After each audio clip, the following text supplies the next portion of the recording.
Hey everybody, how you doing? Happy Friday night. I'm here, I'm Jim, and this is Jim Tells You, and I'm going to tell you what I think about some of the stories in the news this week. I've got a bunch of stories lined up to talk to you about.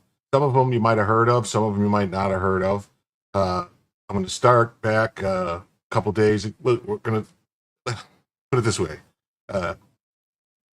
Some of these stories I sent to Joe, Good Logic, to do, and he didn't get to. Some of them he might have talked about a little bit. Other ones, I just thought I needed to cover a little bit more. I just want to say hi to everybody in the chat. Thanks for stopping in. We'll call Magic, None Your Business, Karen K. Nice to see you. Dan Blackroyd, Tika. We're going to get going here real quick because I'm trying to keep these to like under 2 hours, the shows, just because, well, I don't know. It just seems better under 2 hours. Here we go. First story of the evening will be, oh man, I don't like the way this layout. Why does it always revert to this? I prefer this layout. Show comments. So USAID officials, USAID official and 3 executives plead guilty to a bribery scheme. Hey, how you doing, Steve? With over $550 million in contracts.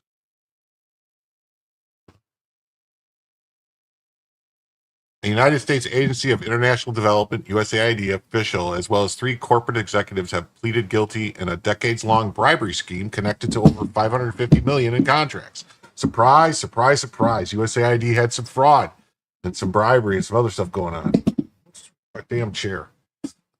According to a press release from the Department of Justice, 4 men pleaded guilty to charges of being part of a bribery scheme. USAID official in the case was Roderick Watson, 57, of Maryland, who was a contracting officer and pleaded guilty to bribery of a public official. Walter Barnes, 46, of Maryland, Daryl Britt, 64, of Florida, and Paul Young, 62, of Maryland, all pleaded guilty to conspiracy to commit bribery of a public official, while Barnes or Barnes? What's going on? Maybe I think there's a typo there. Probably Barnes also pleaded guilty to securities fraud. None of your business. Do they have anything in common? Well, I think there was something that we could see that might have been interrelated, but we're going to have to dig a little deeper to see if we can see where the missing link, shall we say, is located.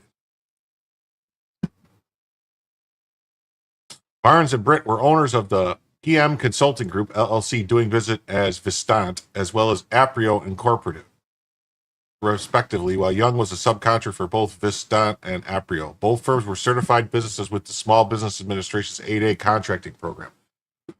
So they had some kind of special license from the government to do business as probably a minority business, I would be willing to bet. Watson exploited his position at USAID to line his pockets with bribes in exchange for more than $550 million in contracts, while he helped 3 company owners and presidents bypass the fair bidding process. He was showered with cash and lavish gifts, said Chief Guy Fico of IRS Criminal Investigations.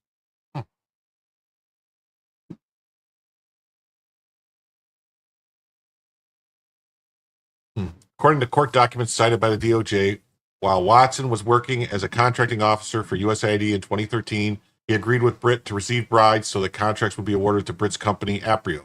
Aprio could access lucrative funding, federal contract opportunities through set-asides and sole source contracting opportunities. So set-asides, that would be set-asides for minority businesses.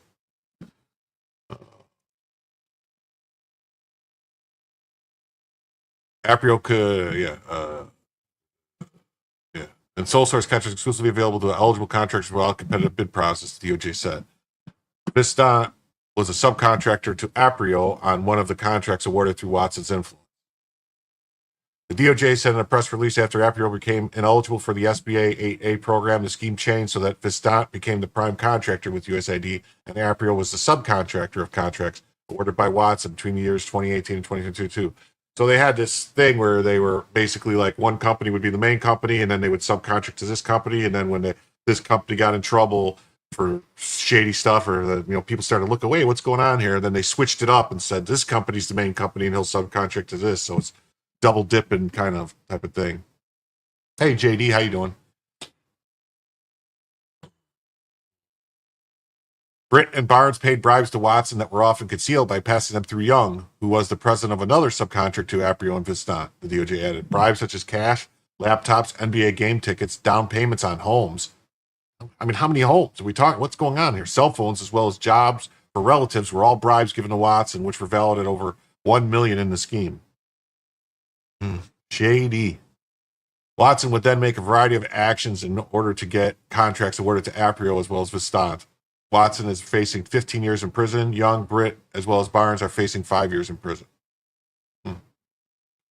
So, just another example of why USAID needs to be completely defunded. It's rife with fraud and abuse, and I don't know.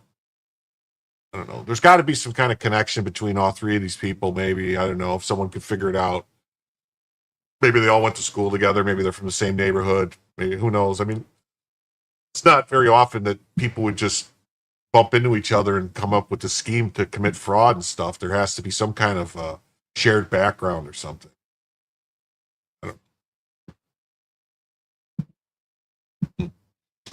So, all right. We got another story here that I thought was a little funny before we get into more serious stuff. So here we go. So after Trump signs bill overturning California gas car ban, Newsom signs order reaffirming the ban.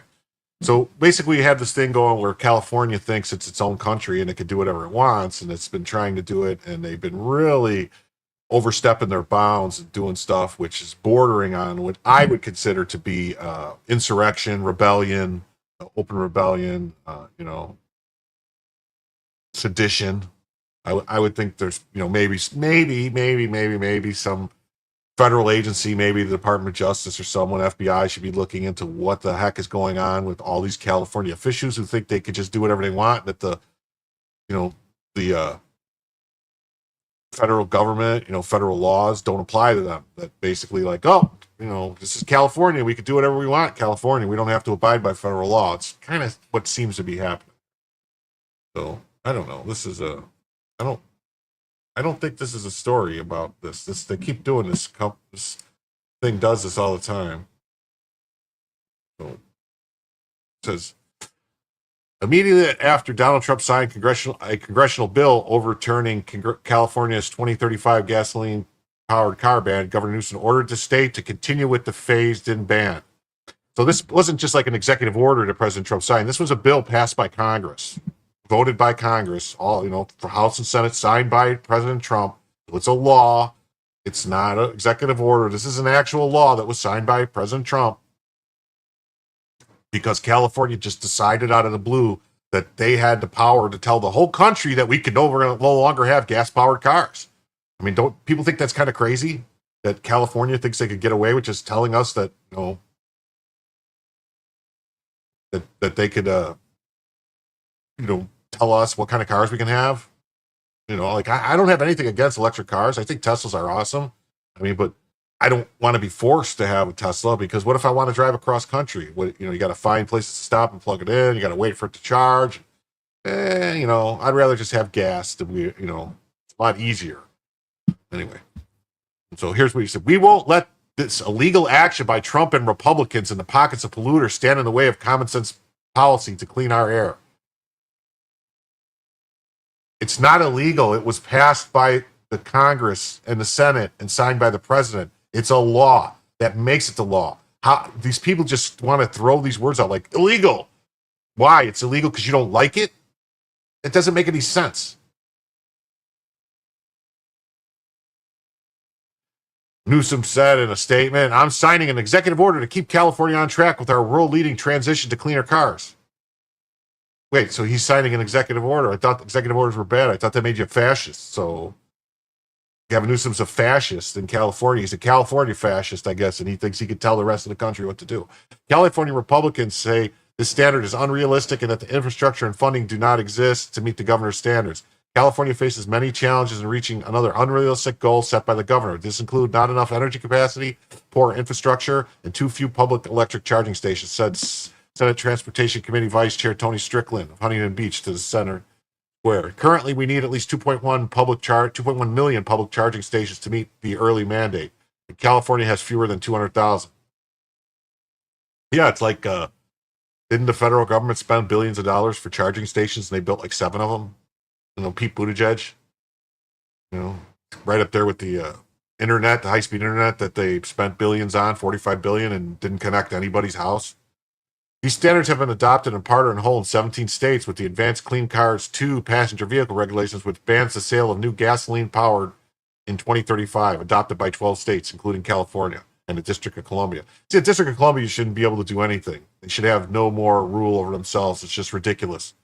This ban would have impacted 40% of the nation's car market due to the concentration of American population in these states. Because California's vehicle emission regulations created to combat the state's notorious toxic smog predated the EPA, the state has been allowed to regulate its own emissions so long as it receives a waiver from the EPA for each standard more stringent than the federal standard. These waivers are necessary because under the U.S. Constitution Supremacy Clause, federal law preempts state law. When it comes to air regulations, states are allowed to opt in to California standards or the national standards. Republicans invoke the Congressional Review Act, which allows Congress to overturn executive agency regulatory decisions within 60 legislative days to overturn the Biden administration's EPA December waiver for California's phased-in ban on new gasoline-powered vehicles, which would take effect in full effect in 2035. So yeah, so the Biden administration, or whoever was running it, because it wasn't Biden, was perfectly fine with California deciding that the whole country couldn't have gas cars anymore. And who's the fascists again? Under ACC2 EV requirements kick in starting in the 2026 model year, which includes many vehicles on sale right now. 35% of automakers' 2026 model year vehicles sold in California and other states that adopted the full AO2 standards and schedule must be plug-in hybrids or electric vehicles. Yeah, so they're just mandating this is straight socialism. And, this is like straight out of the Nazi playbook. Tell corporations what they have to build. What the Nazis did, so let's just call them Nazis. For each vehicle they are short, automakers can buy credits from other automakers with excess credits or pay a $10,000 fine for each credit they are short. So this is a scam to rob money. With EV market share as a portion of new car sales declining even in California, which leads in the nation EV adoption, the EV market share in California at just 20%, qualifying vehicle sales would need to increase 68% practically overnight to meet the state standard. Given Trump's overturning of ACC2, it's likely other states may be barred from implementing the policy. However, Newsom's order reaffirming his earlier executive order could complicate things. How could a governor's executive order complicate a law that was passed by Congress and signed by the president? That doesn't seem like that's how this system works. But then again, who knows? Because we had a federal judge, this crazy federal judge this, week say that, Gavin Newsom is actually the commander in chief, not the president of the United States. That was pretty insane. And that was Stephen Breyer's brother, the former Supreme Court justice. So it's kind of a good thing that guy retired and got off the bench, because obviously crazy things run in his family. So N7920, issued in 2020, required a California Air Resource Board to create regulations requiring that new passenger vehicles and commercial freight trucks to be 100% zero emission by 2035, and the state's heavy-duty vehicles to be 100% zero emissions by 2035. Huh. So why didn't they just say it required everything to be zero emissions by 2035? N7929 also ordered California's agencies to create regulations to ensure the state will meet its goal of becoming carbon neutral by 2045. Hey, here's an idea, California, how you can become carbon neutral. Why don't a bunch of you just go jump in the ocean? Bonta's lawsuit supporting California's emission standards includes all 11 other states that had signed on to ACC2, including Colorado, Delaware, Massachusetts, New Jersey, New Mexico, New York, Oregon, Rhode Island, Vermont, and Washington. Wow. Bonta's suit says the CRA states its power can only be on federal agency rules of general applicability, and that California's waiver is a matter of specific applicability to California. Well, we'll see. Combined, Newsom's order and Bonta's suit create a major challenge against the Trump administration, reflecting how the opposition party generally leans upon the courts to slow what has been steady growth of government power over time. Wait a minute. Did you hear what they just said? The government power is California trying to tell people what kind of cars they can buy. And they're trying to say that, no, the government power is the government telling California to stop what they're doing, to let people buy what they want to buy. See how they do this? How they backwards? They play with words? Wow, this is ridiculous. This is a ridiculous story. I mean, beyond ridiculous story. Yeah, Steve, it doesn't. It's all a scam. It's all a scam. All these things are scams. The whole, most of the climate change, the corporate, the charities and different things that do the work, they're not really charities. It's just a scam. Like, oh, buy my credits. Who gives them the right to sell credits? It's just a scam. It's just all scam. All right, jump into another story here. So, this came up. This is a new story. There's been some activity going on in New Jersey at the ICE facility. I know Joe might have covered it yesterday, but we're going to get into it because more stuff has happened there today. So, last night, 9 illegals detained by ICE have just escaped the Newark ICE facility after a reported riot. Anti-ICE rioters are now blocking federal agents from chasing the escapees. Every single one of them should be arrested now. So here was the video.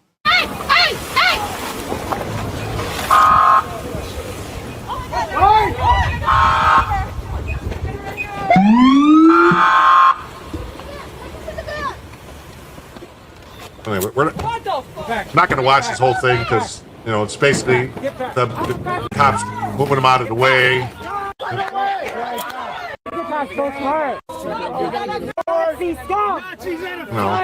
Calling them Nazis and everything else.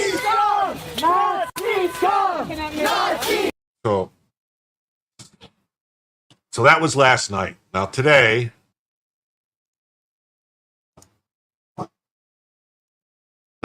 it blows my mind that a governor wouldn't deploy state police to help their fellow law enforcement officers when under attack. Because this is what happened today. All right. Breaking. Anti-ICE Cafea masked mob again tried to storm Delaney Hall Detention Center in Newark, New Jersey. ICE agents now deploying tasers engaged in hand-to-hand combat. Democrat Governor Phil Murphy is protecting illegal aliens and refuses to send in his state police.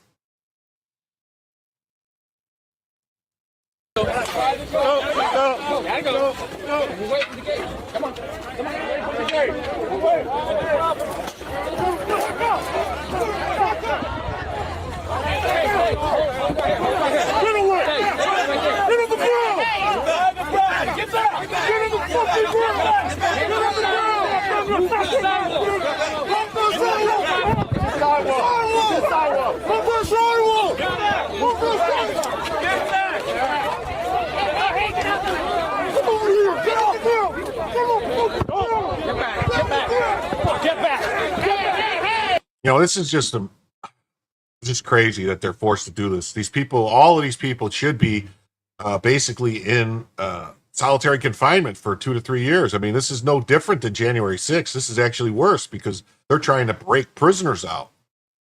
Prisoners that dangerous criminals. Not that Congress isn't filled with a bunch of dangerous criminals, and January 6th probably was putting some dangerous criminals in danger of escaping. I don't know. Funny, though. Funny to think about it that way, isn't it? Get back! Get back! Get back! Get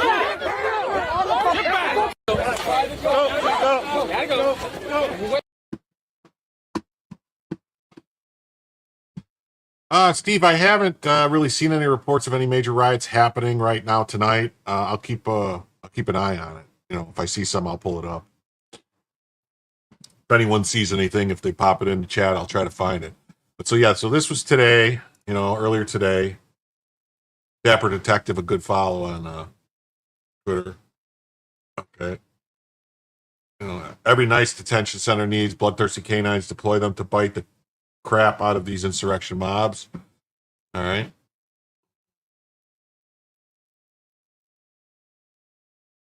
Wait.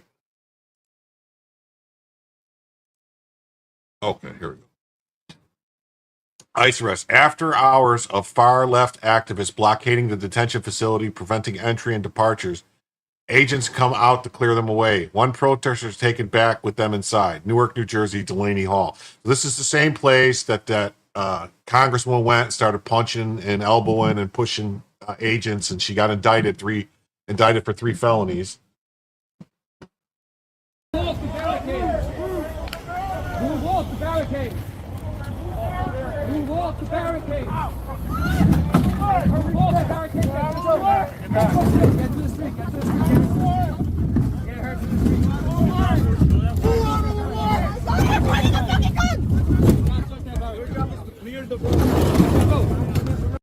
Yeah, what do you think they're supposed to do with the gun? They pointed at you to get out of the way. That's a warning.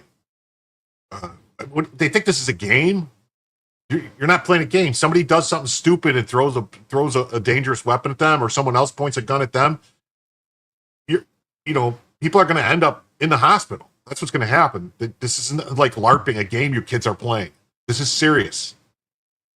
Let's go. You guys get this job. No. Let's go. You clear the back. Clear the back. That's your job. You don't like it, get not touch the barricade. You don't like it, get excuse me. Look at inside. Move back. Hey, stop. Don't do that. You're going to hurt him. Bring back the days of wood shampoo. That's what I say. Move back. Stand back. Take that inside. That guy. Take him to. Not move. You understand? Stay down the street. Why are you putting on the street with a fucking stick? Stay on the street. Y'all's job is to clear the fucking road so they can get out. That's your job. You don't have to hurt anybody. You guys hold the line.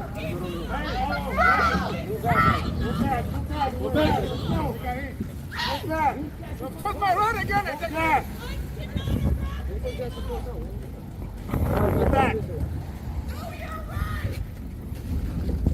Did you hear that idiot yelling, ICE cannot arrest people, know your rights? They're federal law enforcement officers for immigration and custom enforcement. You're interfering with them. You're committing a crime, a federal crime, and they are a federal officer. They can arrest you for committing a federal crime. It's not like, oh, sorry, we can only arrest people for, detain people for immigration. No, they can't. It's not how it works. There's not like special rule. Well, you're a DEA agent. You can't arrest people for anything but drugs. You're ATF, only alcohol, tobacco, and firearms. No, they arrest them for whatever. You break federal law, they arrest you. That's how it works. Stop doing that. You love assaulting women, don't you?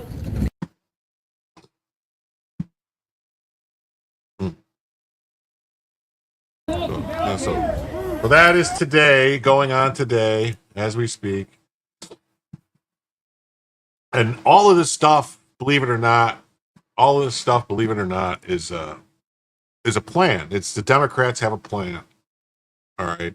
They're trying to force uh, this to change because they know that they're losing on. And they're not even really supporting all this immigration stuff because they're losing on the immigration front. The polls aren't with them.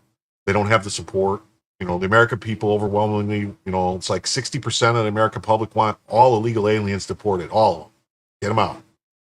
You know, you ask the American public about criminal, legal, felon, criminal, violent criminal, legal aliens. It's over 80-90%. But you have to wonder who's this 10% or 50% that doesn't want the people that are murderers, and rapists, and child molesters and drug dealers thrown out of the country.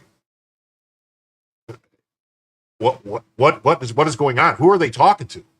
Communists, Marxists? I mean, what is this? Is this just basically this is the Democrat base in Brooklyn, or is people that don't want criminals taken out of the country? You know, they want a Maryland man.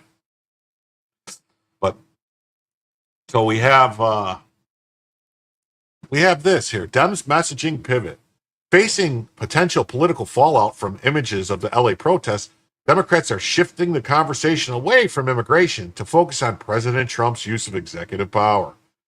So basically what they're trying to do, and that's what this whole thing with, if you saw what happened with the Senator Padilla, where he tried to rush the stage when the DHS secretary was talking, and this is their plan now, is they're going to say, Trump's an authoritarian, this is authoritarian crackdown. We have to stop, we have to stand up to authoritarianism. All he's doing is enforcing the law. You know, the Democrats are the ones who are trying to stop the federal government from enforcing federal law. We're going to get to some of those stories here in a little bit, what they're trying to do.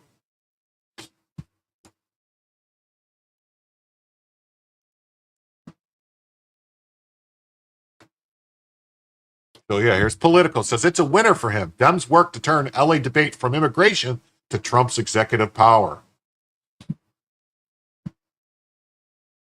Gavin Newsom has rallied Democrats in his war with Donald Trump, casting as it a fight for the future of America's democracy, but maybe not for long. As the left watches the clashes in Los Angeles drag on, the images of burning vehicles and protesters brawling with law enforcement proliferating, Democrats are beginning to fear the imagery could hurt them by highlighting Trump's hardline position on immigration that helped propel him to the White House. It's a winner for him, remember, for Trump. It's not California. It's not Massachusetts. It's not New York. It's that slim margin in the battleground state that he's playing for, said Kevin DeLeon, the former Democratic leader of California State Senate. He's not going to pull back. For Democrats, it's a concern rooted in Trump's historic strength on immigration with voters not in Los Angeles, but watching on social media and on TV in swing states and districts across the country. So they think that just because they can mobilize, they can pay people and mobilize a couple of hundred or a couple thousand protesters in their deep blue districts, that there's not a lot of people in those places that want the illegals gone. I mean, didn't you guys see all the the town halls in Chicago and New York with the minorities coming and screaming, saying to get the illegals out? I know I did.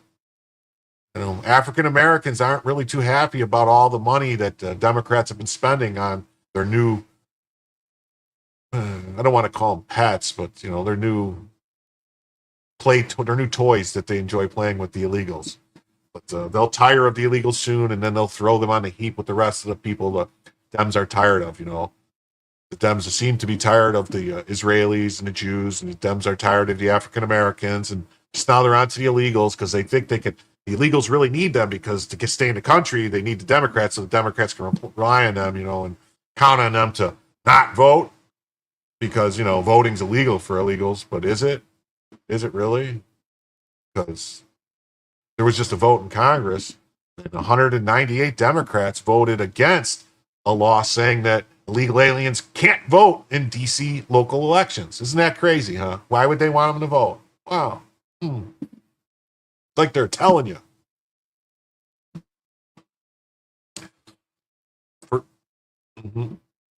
There's a background in history, and so that limits the sympathy of a lot of the fair-minded Americans watching this spectacle unfold, said Will Marshall, founder of the Progressive Policy Institute, a center-left think tank. Yeah, no, that's a straight-up, the Progressive Policy Institute is a straight-up communist Marxist organization. See how they always say these things where they go like center-left when it's Marxist? It's like, well, it's not Maoist. It's not Stalinist. So it's not, so it's center, just Marxist. In response, Democrats are scrambling to shift the debate away from deportations or immigration policy. Instead, they're trying to make it about Trump's use of executive power. Didn't we just see a story about Gavin Newsom trying to use his executive power to override what the federal government was doing? So who's the fascist now? Hmm?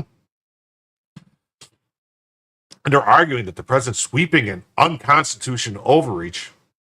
They just use these words.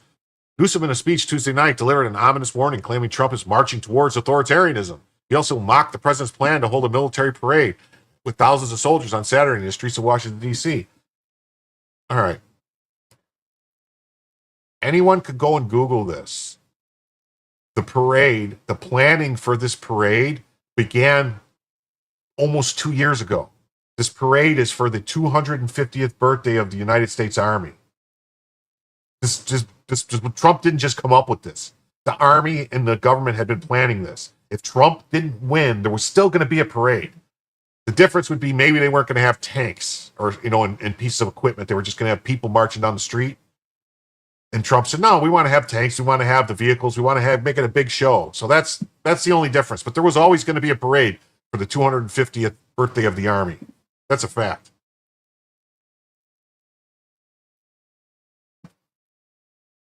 He put a Vogel display for his. It's not his birthday. It's the Army's birthday. And as I said, this was already planned. Democracy is under assault right before our eyes, Newsom said. The moment we feared has arrived. Yeah, you know what? You're right. There was an election, and we voted for Donald Trump to deport all the illegal aliens. That was his platform. And he received the most votes of any Republican in the history of this country. And he won the popular vote and the Electoral College. And guess what? He's doing what we voted for. Yes. Sorry. Facts. White House hold on. Los Angeles Mayor Karen Bass, a Democrat who previously served in Congress, who's also a Marxist who used to go to Cuba a couple times a year to hang out with Castro, by the way, has similarly accused Trump of provoking violence by calling in the military. There was already violence in LA, before the military went there. The military went there so that the buildings didn't get burned down like happened in 2020 with all the police stations and other buildings getting burned down and the months-long riots outside of federal buildings in Portland and Seattle where they were firebombing them and throwing stuff and nobody did anything. So, yeah, Trump ain't playing that game again. The federal government will enforce the law if the local government won't. But Bass, too, was explicit in her concerns about images her city was projecting. She has repeatedly urged residents to peacefully protest to avoid giving Trump administration what they want, arguing the president is sowing chaos to justify his power grab.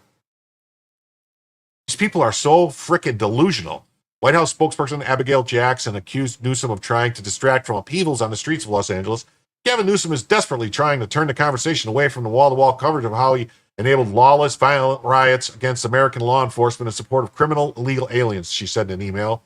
Democrats have some reason for optimism. A Quinnipiac University poll released on Wednesday found Trump's approval rating on immigration dropped 5 percentage points from April to 43%, and a YouGov polling found this week that a plurality of Americans disapproved of deploying the National Guard to the Los Angeles area, while 38% approved. Well, you know what? Those polls are bull crap, because I watch a guy by the name of Richard Barris, the People's Pundit, who does polling, and so does Rasmussen does polling, and all reputable polls have Trump way above water on this. That, a YouGov poll, which is a poll that they send people to, they want to take it, is not the proper way to do a poll. It's not random at all. Democrats are pushing to keep the focus on President Trump's use of executive powers, with Newsom and state officials suing to stop Trump's unilateral deployment of Marines and commandeering of the state's National Guard troops. A U.S. District Court hearing in San Francisco is scheduled for Thursday. And yes, there was a hearing, and then there was this wacky judge by the name of Breyer, who's a brother of a former Supreme Court justice, who basically had this thing already written out. It was probably written in advance by ACLU or who knows, Democrat lawyers, that said, oh, yeah, we're going to take, that we're going to relieve Donald Trump of command of the military. That's a coup. That is a coup. And give it to Gavin Newsom, the governor. Well, luckily, even the crazy Ninth Circus Court of Appeals stayed that order. And that's not going to happen. Democrats are pushing, yeah. Okay. DeLeon, a former state Senate leader, said the optics of Marines wearing fatigues and trained for lethal combat rolling into America's second largest city has given Democrats an opening to force a broader debate over presidential powers. What do they want them to wear? Their underwear? I don't understand. They're going to go in wearing their uniforms, and they're going to stop people from breaking the law and from destroying federal property and attacking federal agents. That's their job. It shocks your senses. It actually sends shivers down. No, it should. What you send shivers down the spines of every Americans is the lawlessness in the streets, the nightly and daily lawlessness, the fire bombs, the attacks. This is ridiculous. Last owns a city council member who authored California. Yeah, he's the former city council member who authored California's sanctuary law that limits police cooperation with information. It's so un-American. No, it's un-American to have. The Democrats are repeating exactly what the Democrats did in the 1860s before the Civil War. They are fighting the federal government and the proper enforcement of federal law. That's what they're doing. They're instructing people to try and stop things. They're talking about secession. This is what's going on, openly. And somehow they're trying to claim they're the good guys. The Democrat Party has never changed. It's still the Democrat Party of racist, slave-owning assholes. It's the same party. Look at them. Look at their actions, not their bullshit words. It's, these are things that some Eastern European country during the Cold War or the Soviet Union. 1992, the 82nd Airborne was deployed to LA for the riots. When a Democrat governor in Arkansas in the 1950s refused to integrate the schools to follow the Brown versus Board of Education lawsuit, the Supreme Court came down and said, no, you can't keep segregated schools. Eisenhower had to take the National Guard away from the Arkansas governor because he was using the National Guard to prevent the little African-American kids from going into school. So was that authoritarian? Was that cool? I don't, these people, Democrats live by one rule, power, and they're going to do whatever they can do. They're going to stomp on you, and they're going to use the corrupt courts. They've infiltrated everything. I don't know. I don't know how we come out of this. I really don't. I'm black-pilled on a daily basis, the stuff that happens and how it just continues to happen. Newsom also highlighted the lack of logistical preparation for the deployments. There's no logistical preparations. You give them MREs, you send them. It's not like they're in the desert. They're in the middle of a city. There's food, there's water, there's everything you need. What is he talking about? Including reports that the guard troops arrived without sleeping arrangements. They're the army. They can sleep wherever. They don't need hotel rooms. What are these people talking about? Or funding for fuel, water, and food. What do you mean no funding for food, water, and fuel? They have the full backing of the federal government. What is he talking about? He and Bath both assailed Trump over the Pentagon's estimate that deployments will cost $134 million, which they've called unnecessary and wasteful. Well, how many millions of dollars of damages is appropriate for LA? Because I saw today, you idiots in LA trying to say that the federal government should reimburse you for all the riot damage that you let happen. Ain't happening. But as much as Democrats have forced Trump to play defense in the courts, the severity of civil unrest in Los Angeles, including burning cars and vandalism in pockets of downtown, have given many in the party heartburn.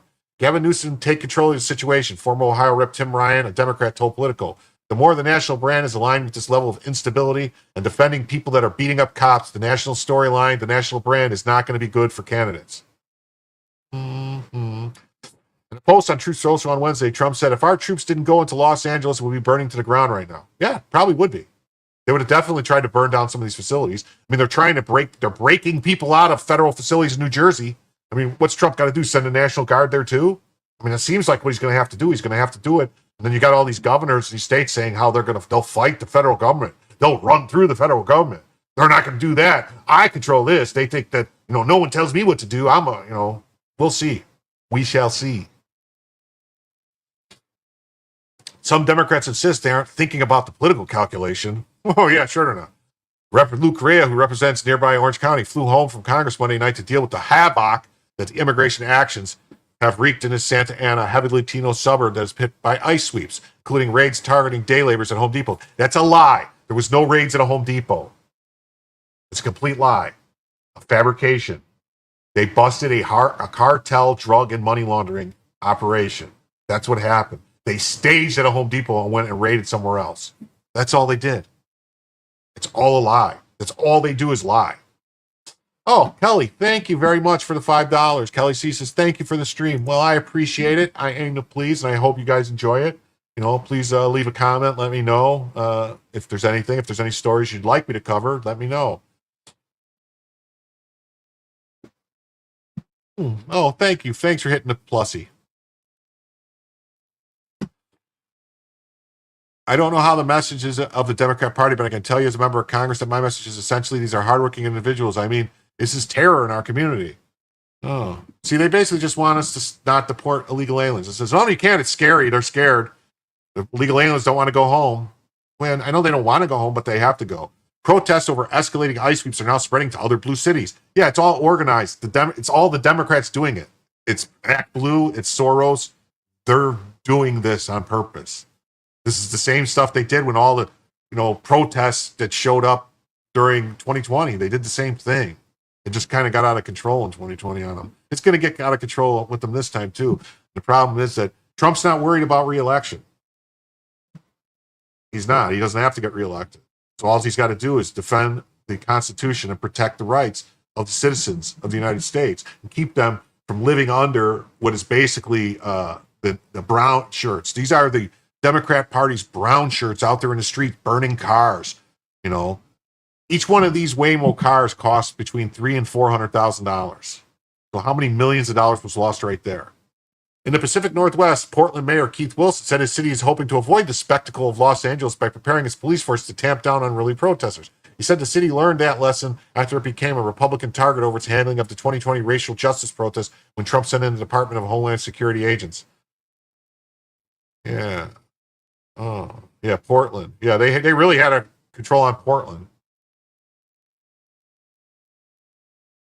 The federal government coming here in 2020 was because we weren't properly handling the force, but we've changed so much.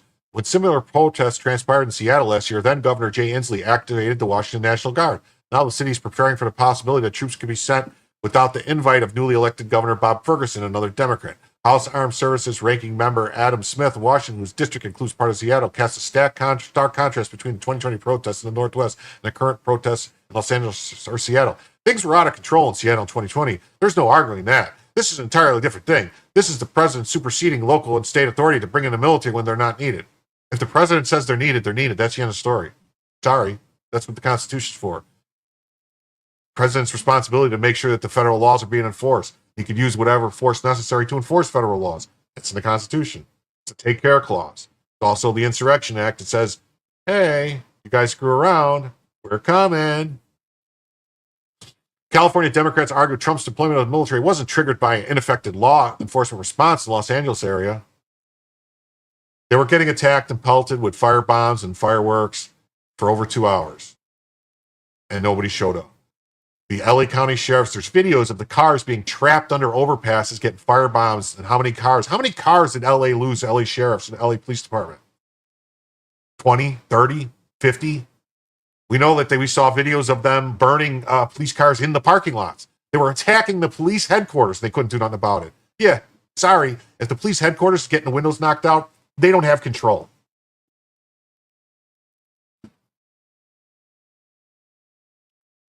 Yeah. Yeah. The presidential nominee Kamala Harris warned about this during the 2024 election. It's as plain as day right now, and it's scary, said Brian Brokaw, a veteran Democratic consultant. I wonder if he's related to Tom Brokaw. I pretty much would bet money he is. Consultant and Newsom advisor. Now what we're seeing is practical manifestation. Wow. See, they're not going to learn. They're not going to learn. They're going to keep talking. They're going to keep going. They're going to keep going. They're going to keep going. But at least there is some good news, all right? There is some good news, all right? Insurgency. If you're an insurgent, funding, coordinating, supplying, or engaging... Sorry, this is a new story. Moving on. Same kind of area. We're going to be talking about riots and stuff, but this is what the government is doing to try and tamp it down. If you're an insurgent, funding, coordinating, supplying, or engaging in attacks on law enforcement, federal property, or federal officers, you're being monitored from 10,000 to 50,000 feet by a Reaper drone equipped with the Gorgon Stare. It can monitor a 50-mile radius around LA and has a 2 millimeter resolution allowing for... I think that's wrong. It's going to be like megapixels or something. I don't know. Allowing for facial recognition and a license plate reading. The administration is determined to find those responsible for the insurgency. No one is above the law. See, that's what they're sending as General Atomics MQ-9 Reaper, also known as the Predator B, is an unmanned aerial vehicle designed for intelligence collection, coordination, reconnaissance missions in an effort to track down sources of funding and coordination for the insurgency. DHS has deployed an unspecified number over U.S. cities. So I don't know if you guys remember, there was drones like, I don't know about this type of drones, but there was drones the federal government was flying over Kenosha during the riots in 2020, and that's basically what saved Kyle Rittenhouse, because they had video footage of what happened to him.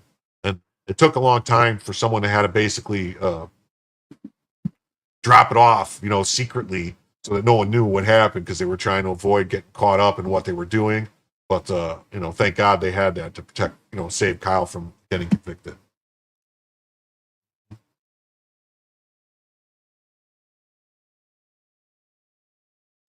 Yeah, so here's another part to this. It says, urgent insurgency. Department of Homeland Security Predator B drones are now orbiting over Los Angeles. And we have a story here from TWZ.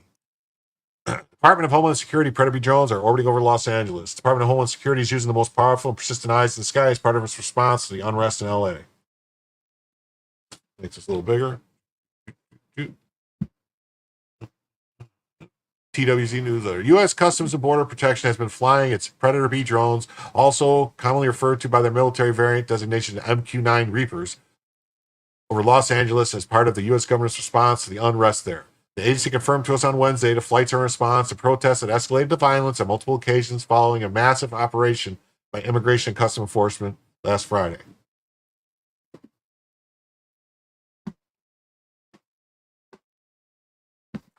Too small, Dan. Too small. I agree. Kyle should have never been charged.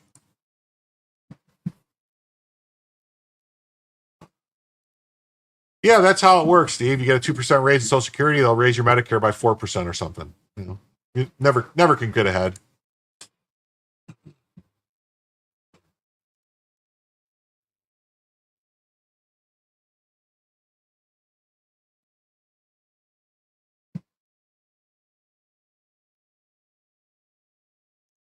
So, yeah. Persistent aerial surveillance like this has long been controversial, with civil rights advocates saying that it violates the right to privacy and undermines the Constitution. Well, I mean, if they're just flying around taking pictures of people out in public, I don't know how it's violating people's privacy rights or anything. I don't know. Yeah.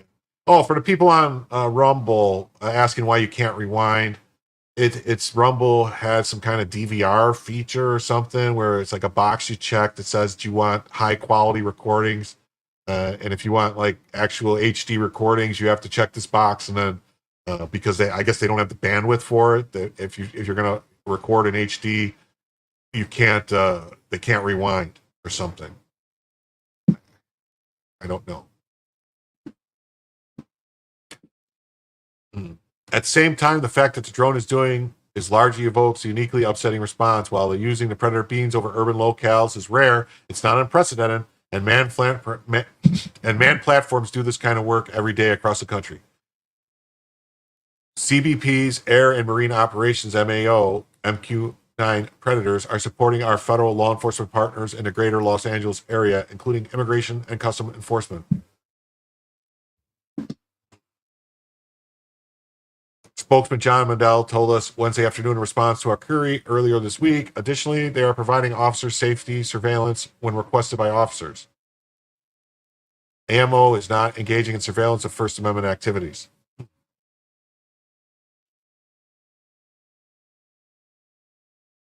Wow, those are some decent-sized drones. I think those could stay up in the air for like 12 hours. CBP has been mum about these for days, even though the open source reporting on social media has already presented compelling evidence of the drone's orbits. On June 9th, user Aeroscout on X posted air traffic ATC audio stating that two Q9s, call signs Troy 703 and Troy 701, had passed each other in airspace over Yuma, Arizona, as one was replacing the other over Los Angeles.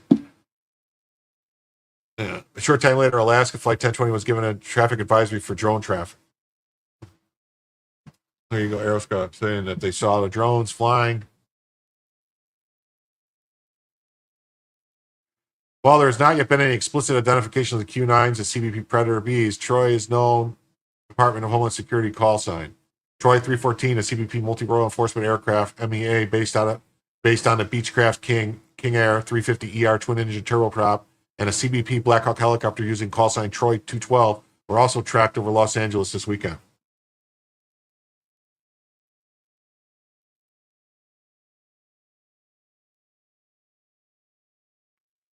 Yeah, so here's the Homeland Security ISR birds running ovals over Paramount earlier, now over Los Angeles proper. One high flyer conducting intelligence surveillance and reconnaissance over the riots, protests in downtown LA at 232.6 feet in support of the Department of Homeland Security. Troy 212 is a DHS CBP H-60 Blackhawk that some have reported flying low in the area. Their remaining appears to be. Mm-hmm. Furthermore, plane trackers using online software first began tracking aircraft flying hexagonal patterns over Los Angeles on Sunday, though not always the case. This is indicative of CBP Predator B surveillance patterns observed in the past, including one of its CBQ 9s over Minneapolis in 2020.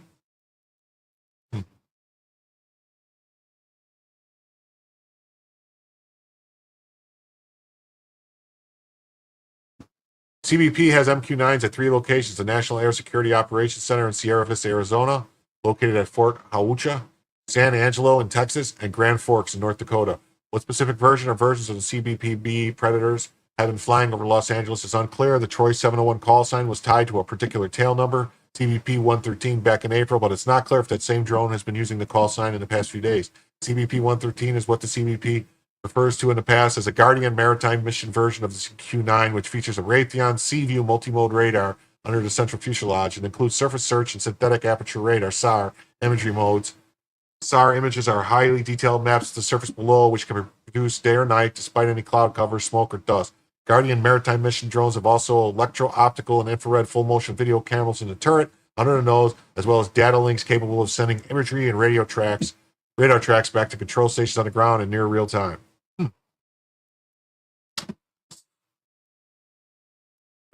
I don't think they can deliver pizzas, but hopefully they could deliver something else. Maybe.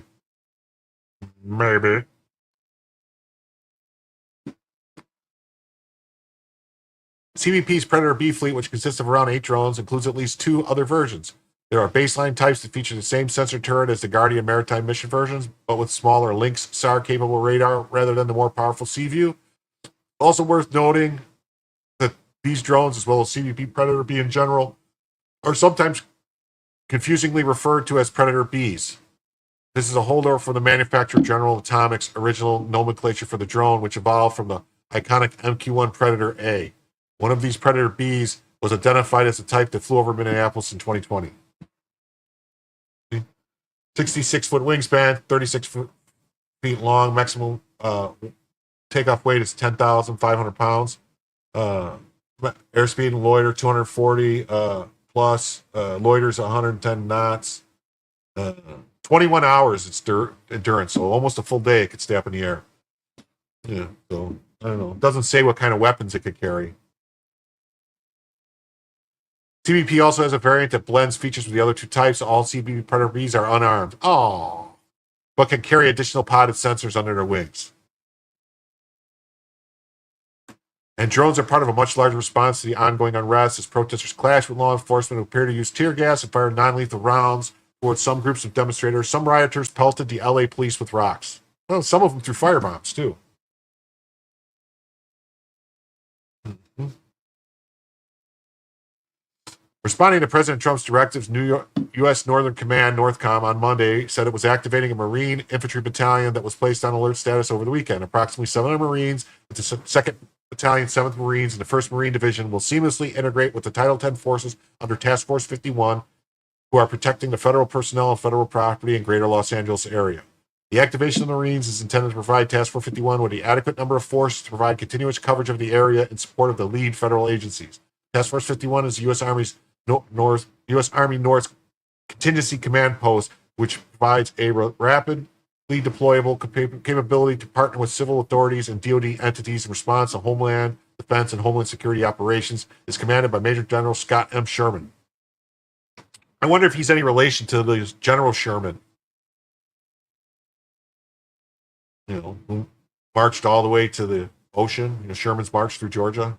No one knows about that. March to the sea. Task Force 51 is comprised of approximately 2,100 National Guard soldiers in a Title 10 status and 700 active duty Marines. Task Force 51 has been trained to de-escalation, crowd control, and standing rules for use of force, Northcom explained.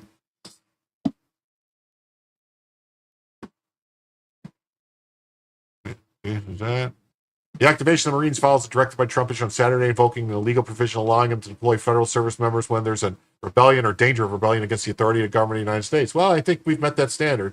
He said the authorization to deploy, he authorized the deployment of 2,000 members of the National Guard. CNN reported on Wednesday 700 Marines mobilized by the Pentagon had not yet been sent to Los Angeles. They're still training. So maybe they're giving them some training, telling them, dude, don't shoot the protesters.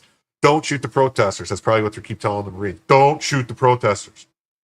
Meanwhile, approximately 2,000 National Guard troops are currently on active duty and helping ICE agents during demonstrations, Sherman said. According to the network, an additional 2,000 Guard members will be ready for duty Thursday afternoon, Sherman added.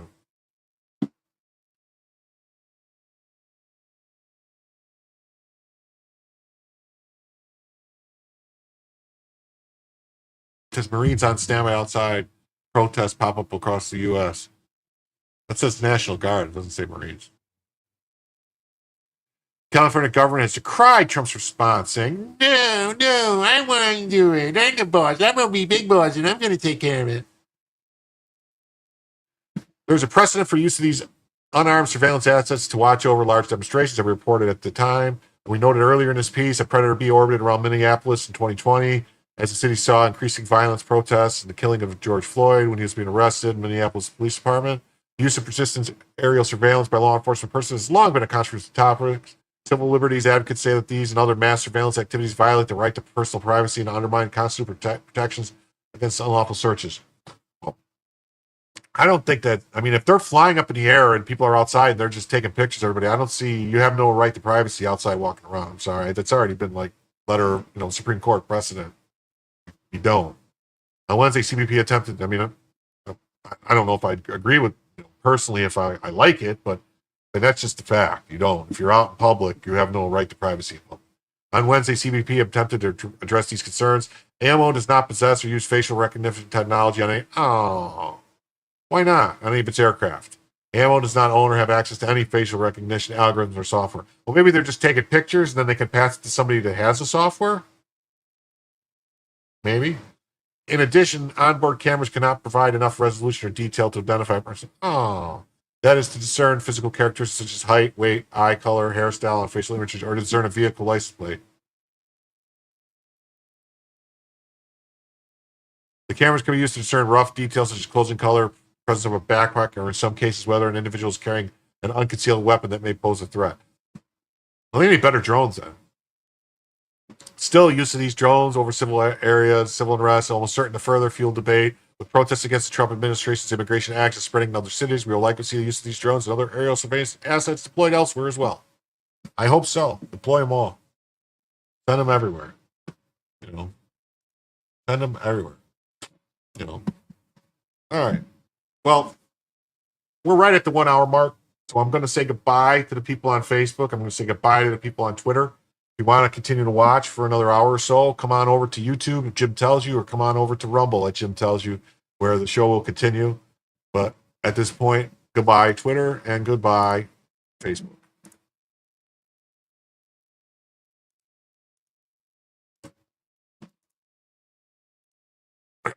Okay, here we go.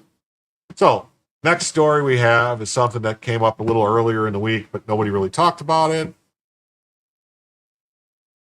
So, we have Asif Rahman. Asif Rahman was a CIA employee with top secret clearance who leaked war plans. He gets 37 months in prison. This is less time than many of the J6 protesters. That's crazy, right? 37 months for being a spy? Ex-CIA analyst who admitted to leaking docs about Israel's strike on Iran gets 37 months in prison. I remember back in the olden days, the oldie-timey days, they used to do something to spies. to traders. Maybe people might want to Google this word Rosenbergs and see what happened to them. In actuality, they might not have really been people spying, but then I don't know. It's been up for debate, kind of like maybe they just kind of got caught up in, like this whole communism, like crazy, basically, like Red Scare.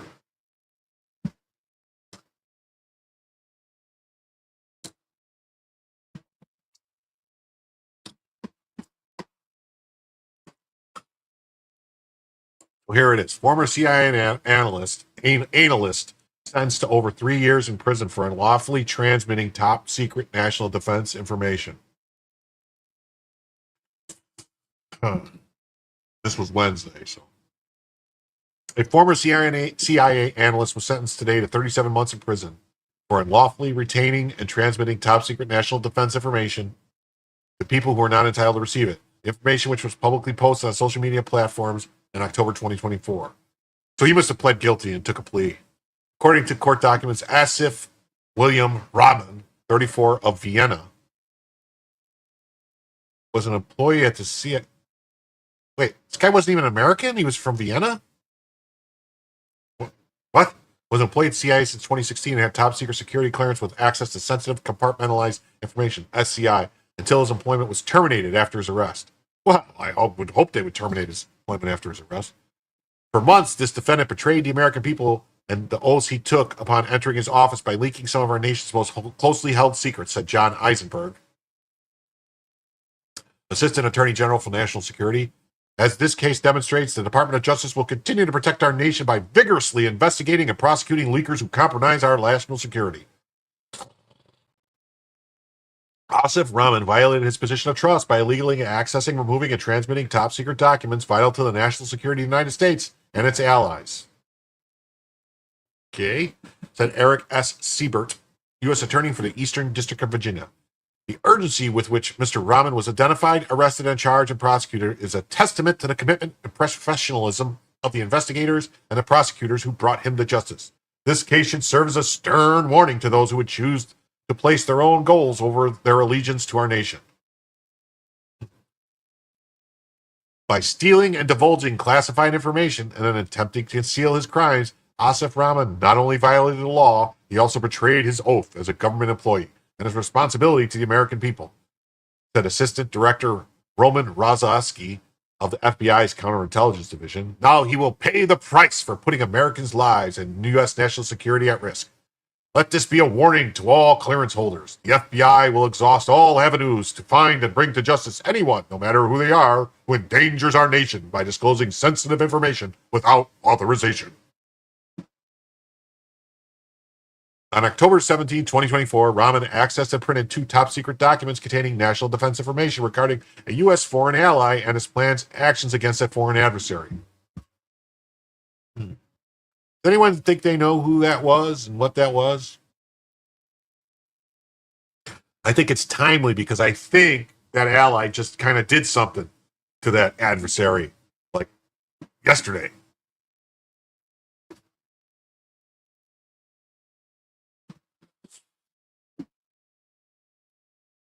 Rahman removed the documents, photographed them, and transmitted them to individuals he knew were not entitled to receive them. By October 18, 2024, the documents appeared publicly on multiple social media platforms, complete with the classification markings. After October 17, 2024, Rahman engaged in a deletion campaign of work product on his top secret workstation. In 2024, continuing through November, Rahman repeatedly accessed and printed classified national defense information, including documents classified up to top secret and further compartmented levels that he learned in the course of his employment and transmitted to multiple individuals he knew were not entitled to receive them. Shouldn't he got more than 3 years then? I mean, it kind of sounds like this guy should have maybe got 20 years. Maybe. Rahman was indicted by a grand jury November 7, 2024, and was arrested by the FBI as he arrived at work on November 12, 2024. On January 17th, Rahman pleaded guilty to 2 counts of willful retention and transmission of classified information related to the national defense. He has remained in custody since his arrest. The FBI Washington field office investigated a case Assistant U.S. Attorney Troy Edwards Jr. for the Eastern District of Virginia, and trial attorney Christopher Cook of the National Security Defense Division's Counterintelligence and Export Control Section prosecuted the case. Okay, well, now that was from the government. Let's see what the Washington Post says. Ex-CIA analyst who admitted leaking docs about Israeli strike on Iran gets 37 months in prison. Oh, they kind of spoiled it right there in the lead, didn't they? You know, because there's been a lot of rumors and stories that the Biden administration brought a lot of people into their orbit that were directly tied to Iran. You know, like directly tied to Iran. So, you know, maybe that's why they got people just sending stuff over to the Iranians.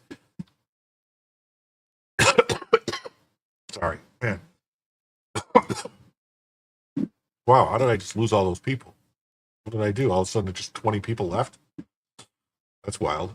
An ex-CIA analyst who was sentenced to more than 3 years in prison Wednesday for leaking top-secret documents about Israelis' plans to retaliate against Iran last year. Asif William Rahman, 34, had pleaded guilty in January to 2 counts of willful retention and transmission of classified information after he was arrested for absconding with records from the National Geospatial Intelligence Agency last October that indicated Israel was planning to launch airstrikes in response to a massive Iranian missile attack.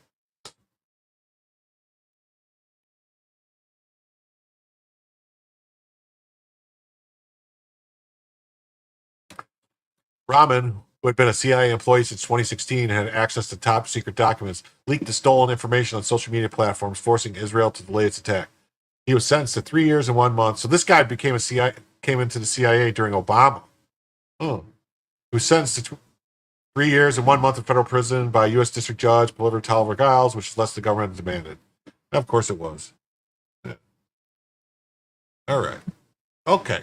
New story now. New story. We're going to get off of this story because I could see it just scared everybody away. I don't know what the hell is going on there. I'm talking about the CIA. So, the riots. The riots. We're going to get into riot stuff now. All right. LA rioters want to be feared, and if they prevail, they want to be loved as well, just like Big Brother. It's a thread by Rodney Martin. He's actually really good. You know, here's the guy who's clearly a cartel dude. You know. First, let me take you to Moscow. Strange connection. Wait for it. Outside the Kremlin wall, there's a row of communist leaders' tombs. But one gets constant flowers and love. Stalin, the most beautiful one of all.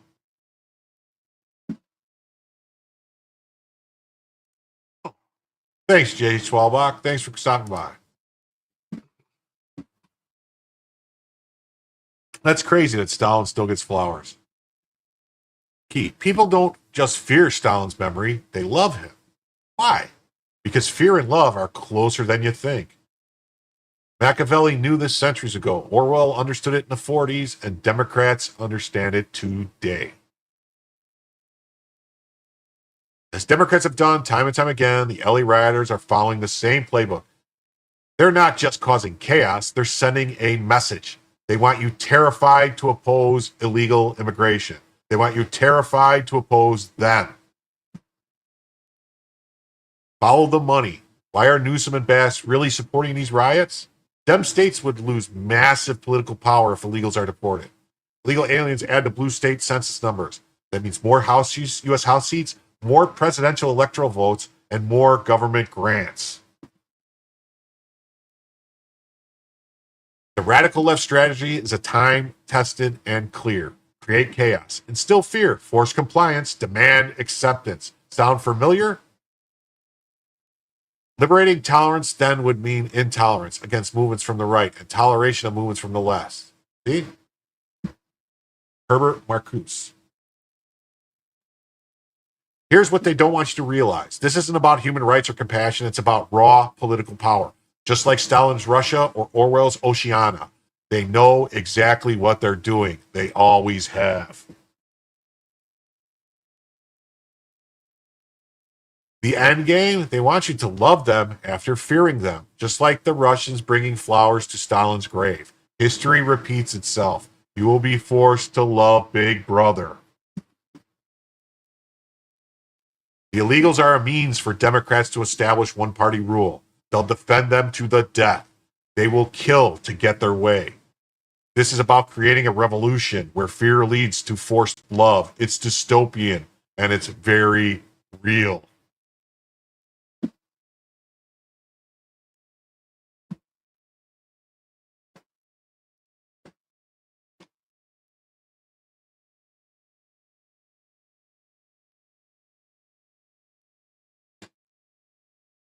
And here's the article.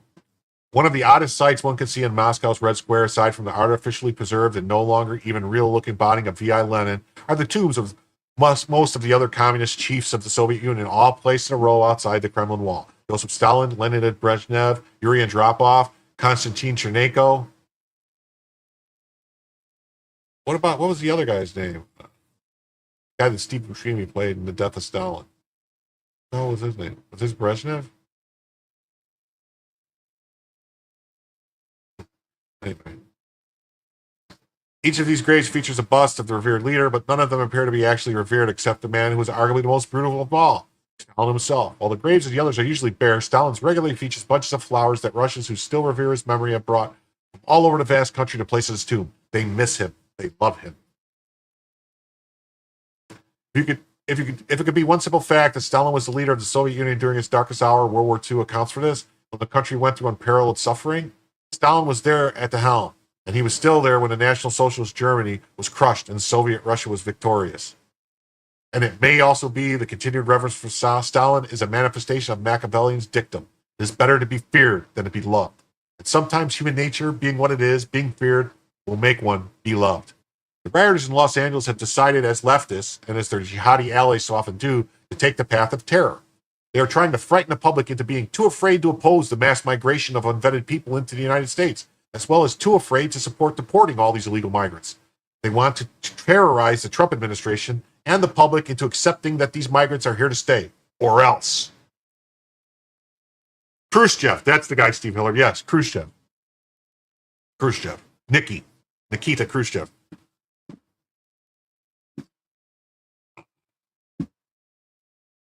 I'm going to get a drink. Hold on a second.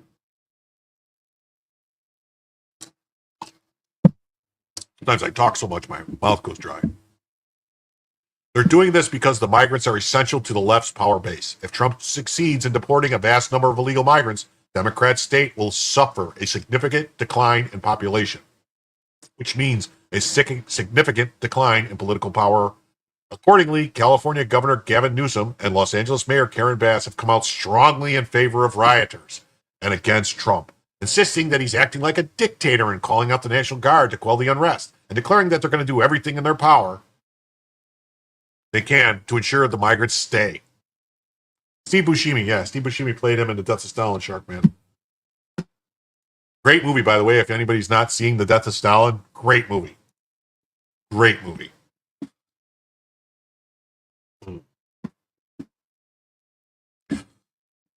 Behind their pious declarations is the threat of the rioters' terror, just as behind the Russian Marxist declaration of a just society in which workers would finally enjoy the fruits of their labors was the specter of the Bolshevik and later Stalinist terror. Newsom and Bass aren't, at least in this case, hypocrites.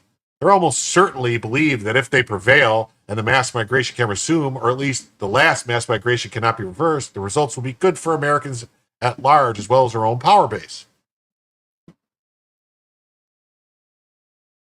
Machiavelli himself reflected this point of view when he wrote, Caesar Borgia was considered cruel, nonetheless his cruelty restored the Romagna, united it, and reduced it to peace and to faith. On this matter, if one considers it carefully, one will see that much of the more merciful than the Florentine people, who is in order to avoid reputation for cruelty, allowed Pistoia to be destroyed.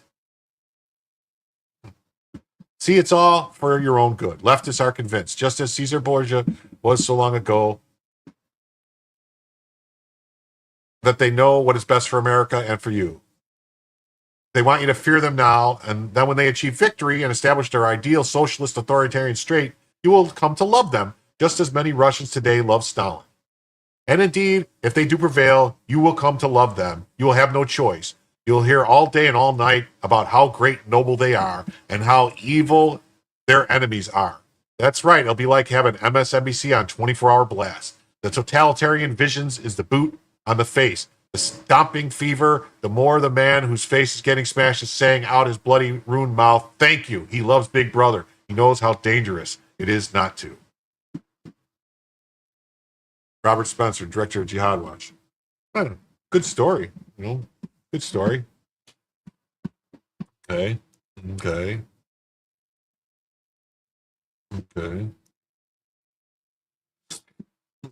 So, on that front, this is along the same line. So here's Karen Bass. She says, I'm with more than 20 state and federal elected officials, and together we are here to say we will not put up with what the immigration is doing. Enough is enough. Stop the raids. So they are admitting they don't want any enforcement of federal immigration law in Los Angeles or in California. They think they can just tell the federal government no. That's what this is all about. That's what they're trying to do. That's what the riots, that's why they're letting the riots happen. They think they can force the federal government to stop if they, oh, look, but that's not the way it works. I'm sorry. If Trump gives in, all is lost. You cannot give in. You have to push the pedal down further. You have to go more, deport more. More, harder, faster. Here, let's hear what she has to say. We're here today because we are clear that we are a test case, and they want to see just how far federal overreach can go. Can the federal government... So she says that it's federal overreach to enforce federal law. You see the games they're playing? And they're saying they're a test case. No. They're making it a test case to see what other states can do if they could follow suit. If LA can push back and have these riots and stop Trump from enforcing federal immigration law, then the other states can do it too. And then they could just basically be like, oh, well, it's called the heckler's veto, where they could just, even though it was what was voted for by the American public to get rid of all the illegals.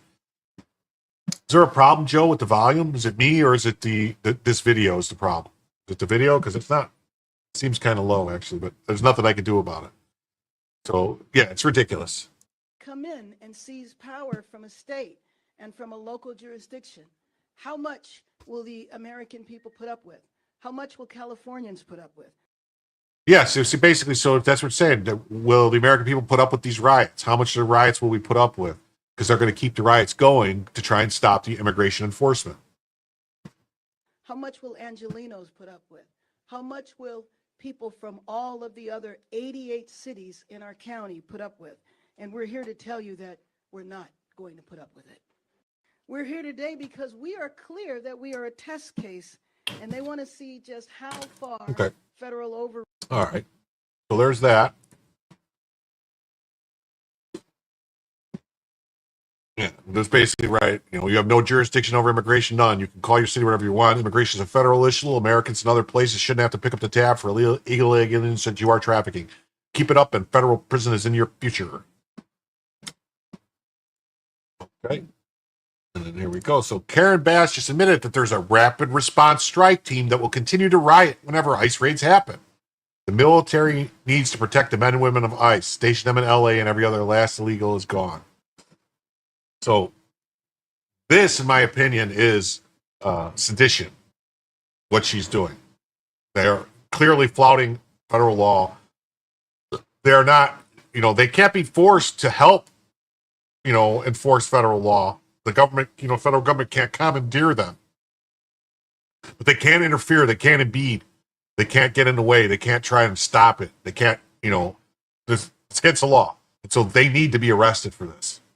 And an example needs to be made out of Karen Bass. And if Gavin Newsom does it, him too. Because it just can't go on. Now to Los Angeles Mayor Karen Bass. Hi, Mayor. Thank you so much for joining us. Hi. Hi. So what are you and on. your police force? I know how busy you are preparing for the hours ahead. What are you expecting on that front? Well, I just have to say that if you dial back time and go to Friday, if immigration raids had not happened here, we would not have the disorder that went on last night. I will tell you that it is peaceful now, but we do not know where and when the next raids will be. That is the concern, because people in the city have a rapid response network. If they see ICE, they go out. and they protest. And so it's just a recipe for pandemonium that is completely unnecessary. Nothing was happening here. Los Angeles was peaceful before Friday. When we find out when and where the other raids are going to happen, that will determine how the police respond. Mayor Bassett's Wolf Blitzer here in the Situation Room as well. The state of California, as you well know, is expected to file a formal lawsuit over President Trump's deployment of the National Guard, perhaps as...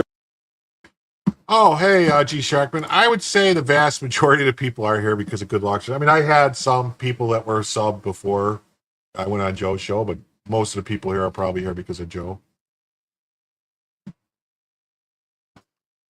Except for a Torah fan. The Torah fan's been with me since the beginning. As early as today, your own police chief says the level of violence he's seeing in Los Angeles is, quote, disgusting. So why not welcome more boots on the ground? Well, no, I think the issue here is state power and state sovereignty. And so we do not believe, and what the governor is doing is separate from what's happening in the city. But what was the reason that the president had to take the power from the governor and federalize the National Guard? The night before this action was taken, there was a protest that got a little unruly. Late at night, it was 100 people. 27 people were arrested. There wasn't a reason for this. That is the concern. And if there was, the way it happens traditionally is that requests are made on the local level of the governor to send National Guard troops. No request came from the city of Los Angeles. What has happened now is an entirely different situation. You know, and speaking of now, there are also, about 500... Yeah, because she didn't care about what was happening to the federal building. She didn't care about what was happening to the federal officers because she wants the raids to stop. She supports illegal immigration. She supports the illegals. She wants the illegals protected. So she's doing stuff like this. I'll show you what she is doing. Here is what she is doing. Stay safe and informed. Make an emergency action plan with friends and family and loved ones. These hotlines are here to help connect you with resources, local organizations, and legal support related to immigration matter. In case of an emergency, you can report ICE activity and enforcement actions by calling your local rapid response network. She is participating in the rapid response network to go out and stop the ICE raids. She needs to be arrested now. She, Karen Bass, is part of the rapid response to ICE raids, going to stop the raids for the protests. She is impeding enforcement of federal law. She needs to go to jail. End of story. This tweet right here is proof of what she's doing. She's part of it. Start getting their phone records, see who they're talking to, see who's paying the money, start investigating where the money's coming from. Get at it and get them.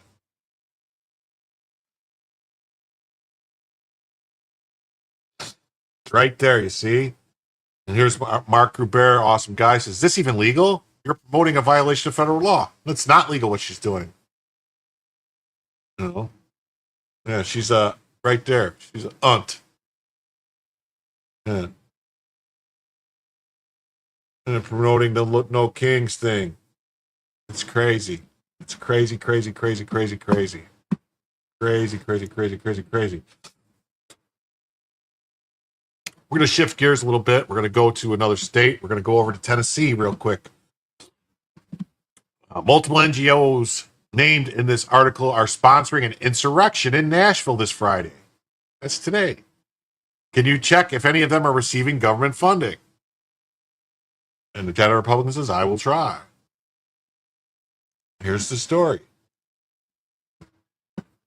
Pull this up a little bit. Tennessee Democrats activist group plans rapid response protest.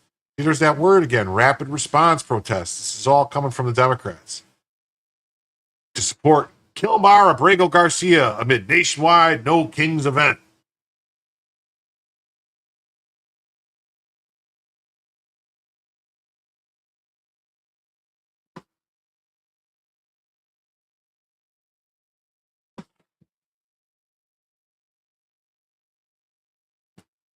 Democrats and activist groups in Tennessee have announced a rapid response protest to show they support Kilmar Abrego Garcia, that's the Maryland man who was a member of MS-13 who was deported and then was brought back. Now is in a Tennessee prison because he was caught in Tennessee transporting migrants across state lines and trafficking them, and he's a bad dude. And they wanted him back, so he's back. He was deported in March but returned last week by the U.S. Department of Justice, faced charges for allegedly smuggling illegal immigrants. He was arraigned in Nashville on Friday. Yeah, Wrestler Town, I've seen a new Nashville mayor. I had some stuff on him. I could look for it, pull it back up, where he's saying the same crap that Karen Bass is saying. But the federal, look, Pam Bondi and the other people in the DOJ, Cash Patel, Dan Bongino, you guys going to have to start doing something. You're going to have to make an example out of some of these people. I mean, it's the bottom line. They can't continue to just violate federal law. I mean, this whole thing with the Padilla guy, the senator who got tackled because he came rushing in, he needs to get charged. He needs to get charged. And that's the bottom line. He needs to get charged. According to an event page on the progressive organizing website Mobilize, the protest is organized by a group of local organizations who claim Abrego Garcia is being subjected to trumped-up charges. Wow. After being returned from El Salvador, where the activists claim he was abducted and deported without due process. He was already ordered to be deported. He had all his due process already. This is such ridiculousness. This is everything they're doing is try to stop every step of the way, prevent people from being deported. Oh. John Mosley for $5. We might have found you through Joe, but we come back because of you. Well, I really appreciate that. I really do. I'm trying to do more shows. I don't know if I don't ever want to interfere with Joe when he's streaming. So because I wouldn't feel right streaming at the same time as Joe. So that's why I definitely do Fridays and Sundays. I've always done Sundays myself. And I might do Saturdays. But I might start streaming during the week if I can find some time, if it seems like people want to watch. But, I don't know. I'm glad you guys are enjoying it. And, like I said, if you leave a comment and tell me, on the YouTube page, member page or whatever, let me know what you want to see, what stories you like. I'll try to do more of that stuff, because, we're just here hanging out, having fun. One of the organizations behind the protest published a list of demands that include the end of the persecution and scapegoating of Kilmar, as well as the end to the weaponization of justice, constitutional abuses, vengeful prosecutions, political trials. Where were they 4 years ago? As well as wrongful deportation and demonization of illegal immigrants. Well, I don't want to demonize illegal immigrants. I just want them all to go home. That's all. Just go home. Come back legally. That's all. The protest is also supported by Indivisible. Oh, God, Indivisible. I'm pretty sure that's a totally left-wing organization. A local activist group that states its purpose is to take action, build collective purpose, create progressive change, and preserve our democracy. Another organization featured on the event flyer is Tennessee Democracy Network, an East Tennessee nonprofit. See, none of these places should have nonprofit status. If they're doing money and raising things for stuff like that, they need to pay taxes. Civic leadership. The fourth group's flyer, Third Act Tennessee, which is part of a national movement of older Americans seeking to make a difference as we face the climate crisis. Climate crisis, my butt. Where are we at? Flyers for the protest were also shared by the Williamson County Democratic Party. Of course, the Democrats are behind it. Of course.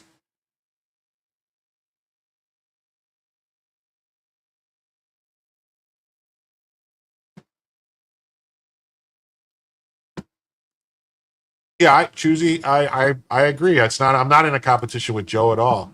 I send Joe every day. I send Joe links and topics, a whole email list of stuff to do, and some of them he does, some of them he doesn't. Doesn't bother me. I like to help him, and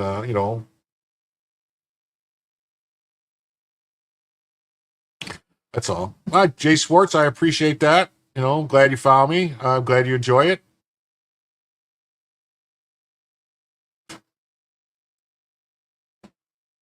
With the protest organized by at least two active groups based outside of Nashville and supported by Democrats outside the city, the Star also asked Metro Nashville Police Department what steps it was taking ahead of the protest and whether the department's prepared for the possibility the protest could escalate into a riot, as seen in Los Angeles over the weekend, where President Trump has activated the National Guard. And MNPD did not respond before press time. And then this is that Andy Ogles, the congressman who was basically A coordinated insurrection is being planned this Friday in Nashville, just one day after the deadline. I gave Freddie to turn over the documents of congressional investigation. Freddie O'Connell has 1 ounce of respect for our state. We'll use every resource to do it. So, notably, the protest is scheduled the day before the nationwide No Kings protest on Saturday, which are reportedly linked to the American Federation of Teachers president, Randy Reitgarden. Go figure. Abrego Garcia was returned to the United States last week, and he appeared before a magistrate judge who denied his public defender's request to be freed pending trial. He stands accused of smuggling illegal immigrants as part of a nearly 10-year conspiracy, with his passengers ranging from gang members to minor children over more than 100 trips. The Star was first to report that Abrego Garcia was stopped by Tennessee Highway Patrol on November 30th, 2022, when he was suspected of human trafficking, but ordered to be released by the Biden-era FBI. Dum, dum, dum. So, and then wouldn't you know, in Tennessee, today, urgent manhunt now underway for 35-year-old Miguel Perez Alba, last seen in the sanctuary city of Nashville, Tennessee, wanted for raping a child and aggravated sexual battery. Find this Tennessee man. U.S. Happening right now, an urgent search for a man in our area accused of raping a child. U.S. Marshals are actively looking for this man here, Miguel Perez Alba. He's wanted for multiple counts of child rape, aggravated sexual battery, and sexual battery by an authority figure. He was last seen in Nashville in May, and he's believed to still be somewhere in the Middle Tennessee area. Happening right now, an urgent search for a man in... Well, that's pretty crazy, right? That all this stuff's going on, and then we get to where they're searching for an illegal who did all this evil stuff. Mm-hmm. Yeah, he's probably at Mayor Freddie O'Connell's house eating pizza and drinking Bud Light. Yeah.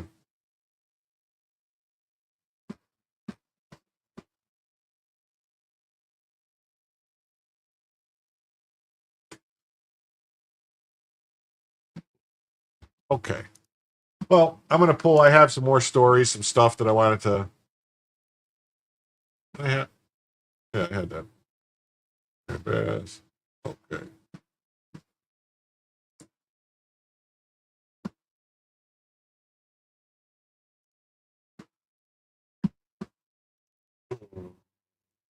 So we have this story here. It says Representative Tim Burchett drops the mother of all bombs, confirming that Biden staffers were taking payoffs in exchange for auto pen pardons. In other words, bribes. Now arrest them. Arrest every single one of them for the crimes. And he lists the crimes: tampering with evidence, destruction, altering, falsification of records, tampering with the witness, obstruction of justice, conspiracy to defraud the United States, and bribery.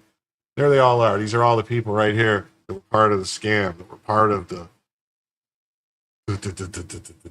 And then this guy says nothing will happen because the corruption runs so deep in D.C. that the Democrats and Republicans will not prosecute any politician for fear they will be revealed, their own crimes will be revealed. Sometimes I think that could be true. And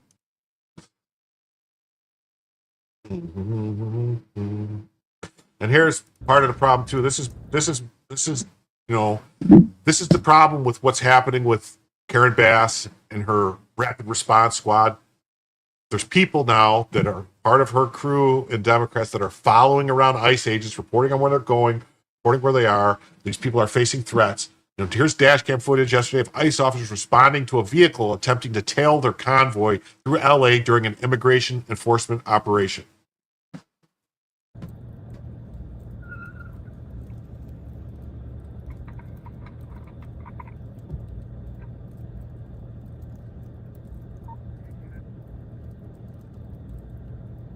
Not a good idea to try to follow federal agents. Just saying, you're asking for trouble. I don't know if you guys ever saw the show Justified with Raylan Givens, the U.S. Marshal, but there was a time when people were following his car. It never worked out well when people tailed Raylan Givens. Great movie, great TV show, by the way.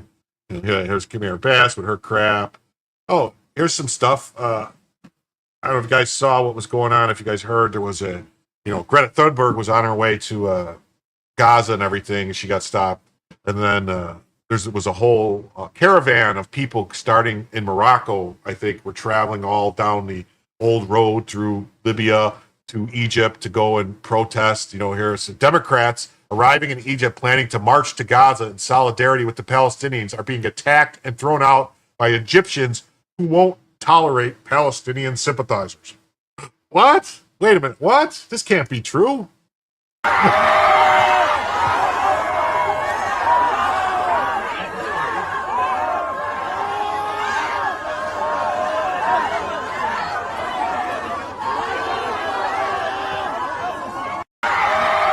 Wow. So you mean the Egyptians don't savvy these Democrats going there trying to tell them what to do? Huh. What do you know? Maybe these Egyptians aren't that bad. Oh, here's another story that's kind of funny. The Department of Justice has filed a brief with the Seventh Circuit in support of our win against the Illinois assault weapons ban and standard capacity magazine ban in Harrell v. Roll lawsuit. So yes, you heard that right. The United States Department of Justice, Civil Rights Division, Harmeet Dillon, filed paperwork telling the Seventh Circuit Court of Appeals that the Illinois assault weapons ban violates the Constitution and our rights. Wow. What do you know? The Second Amendment is not a second-class right now under President Donald Trump. What do you know? Oh, wait, here's a special thing. So, yeah. I just want to keep our fucking families. Here we go. Antifa is out there, and they're rolling in their tanks. They're getting their heavy weapons in there. See? I just want to keep our fucking families together. You have a family. We're tired of being torn apart. Sacred land, you better stop littering my land. Stop it. Stop littering.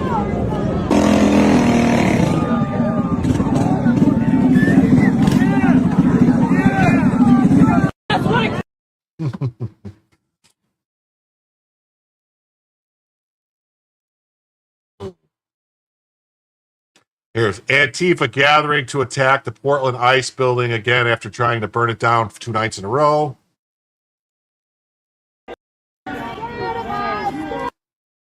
Why isn't this letting me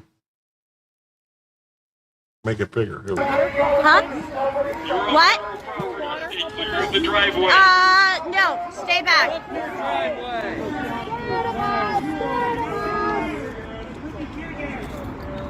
Get the signs and start fanning. On federal property, stay clear of the driveway.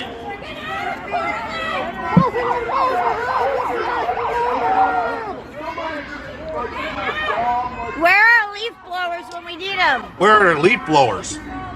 Maybe they used all the leaf blowers at the Karen Reed trial to move the snow and, find evidence. I don't know if anybody knows what I'm talking about there. You are on federal property. Stay clear of the driveway.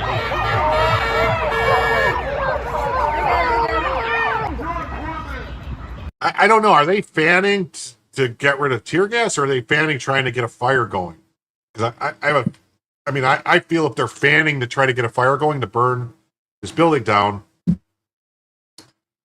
maybe, I don't know, maybe seems insurrection-y.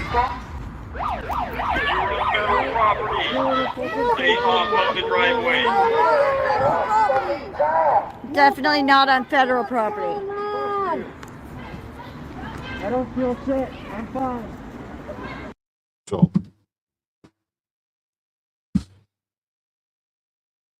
it says Portland's ICE facilities under siege again by Antifa thugs. Same playbook, same chaos. 2 nights of arson, assaults on cops, and zero accountability. These clowns torch buildings, block exits, and get released without bail while taxpayers foot the bill for repairs and police overtime. Sanctuary city policies protect criminals, not citizens. Until DC guts funding for these anarchist playgrounds and lets law enforcement crush the riots, this cycle won't end.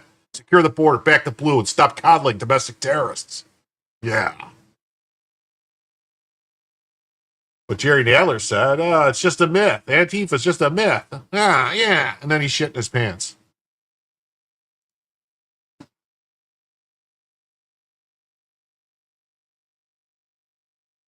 Oh, yeah, here we go. This is An anti-ICE Capitol insurrection has been arrested and perp walked. They've been loaded on a bus and hauled off to DC jail. So at the Capitol, there was an insurrection today. They tried to break into the Capitol. These leftist, communist, Marxist, revolutionary Bolsheviks trying to overthrow the government. Here they are. You ready? Look at them. Look at these evil people being marched, being frog marched away. Hopefully they'll spend the next 3 years in solitary like it happened to the last insurrectionists.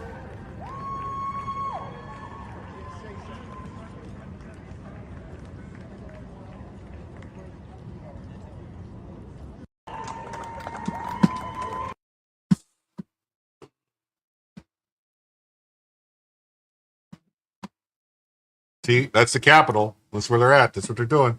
Right here. There we go. Breaking, a group of anti-ICE rioters breached the barricades at the U.S. Capitol. Oh my God, they breached the barricades at the Capitol. Where's Congress? They should be out there. They should be doing all these things now. There needs to be hearings. There needs to be things. Oh my God, how can they do this? They breached the Capitol. They breached the Capitol. It's an insurrection. This is January 6th all over again. This is 6/14. This is double the January 6th now.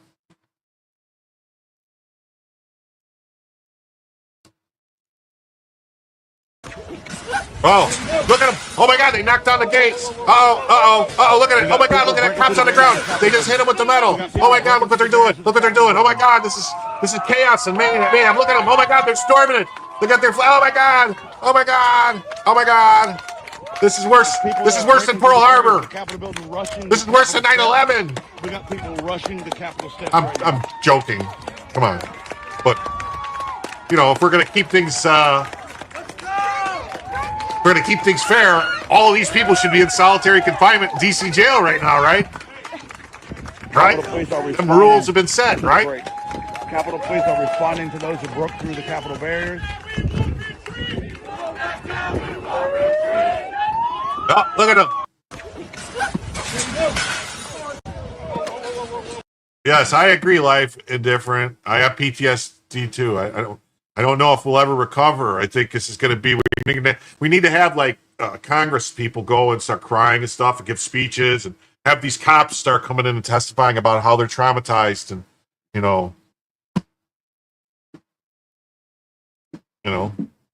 equal rights, equal lefts. It's got to be fair. What's good for the goose is good for the gander. That's how that works. That's how that works.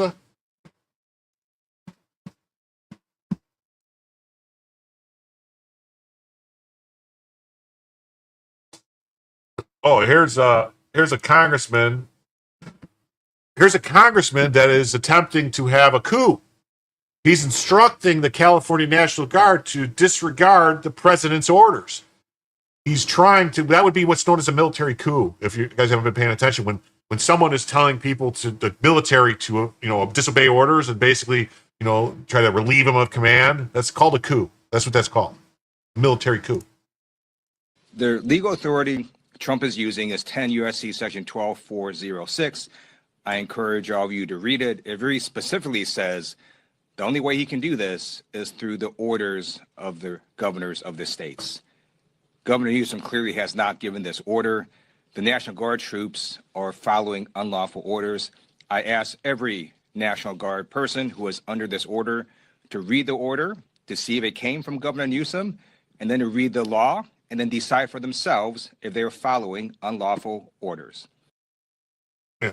No, it says the order goes through the governor for him to take control of them. All the orders don't go through the governor. He called the governor. Newsom said no, and then they sent the order anyway because Newsom doesn't have the right to tell him no. Nowhere in there does it say that he needs the governor's permission because, there's precedent for that. When the governor of Arkansas said that little African-American kids couldn't go to school, and Eisenhower said, oh, yeah, they can. The Supreme Court, Brown v. Board of Education. And so he took over the National Guard from the Arkansas governor, and the kids went to school. So old Mr. Lou here needs to go hang out with his friend Ed Buck and Adam Schiff some more at the Standard Hotel. If anyone doesn't know what that is, maybe Google it and figure it out.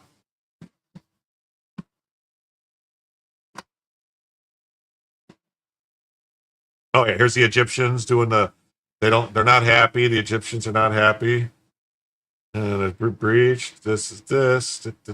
Oh, here we go. Oh, here's this. Here's a good one. This is The buses here.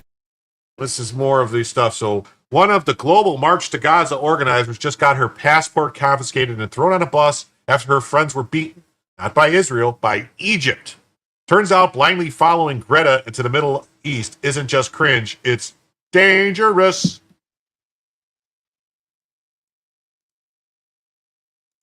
This is an emergency. We have just been violently dragged into the buses here at the first checkpoint on the way to Ismailia. We were sitting quietly and not doing anything. We were debating that we would leave soon in taxis back to Cairo because we did not break any law. And all of a sudden, several people stormed in and they started to push people and drag them violently outside. They have beaten people. I have seen one woman that was beaten in her face in front of me. They didn't leave. Doesn't she realize that she's in the part of the world where just not having a covering on her head could get her beaten? I don't understand these people. Don't they know anything about where they're going? Time to grab the luggage or anything. Now we're beaten, and this is the bus is now full of people. I hope no one is seriously injured. This is a very shocking incident. Stop.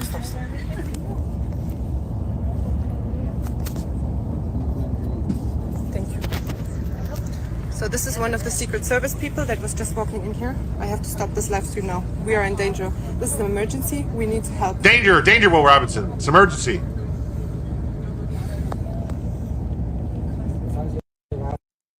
Well, sounds like maybe Egypt isn't the place to go if you're not Egyptian.